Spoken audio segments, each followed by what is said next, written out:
नमस्कार, सार्वमंथन न्यूज महाराष्ट्रमध्ये आपलं स्वागत. पाहुयात आजची सविस्तर बातमी.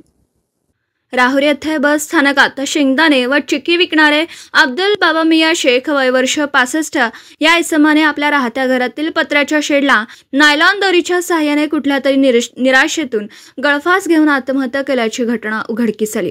घटनेची माहिती मिळताच सहाय्यक पोलीस उपनिरीक्षक तसेच पोलीस कर्मचारी सचिन ताजने, नदीम शेख हे घटनास्थळी दाखल झाले. अब्दुल शेख यांचा मृतदेह खाली उतरवून शवविच्छेदनासाठी पाठवण्यात येऊन या कार्यवाहीत पोलीस मित्र आलम शेख, अरविंद माळी आदींनी मृतदेह खाली उतरवण्यासाठी सहकार्य केलं.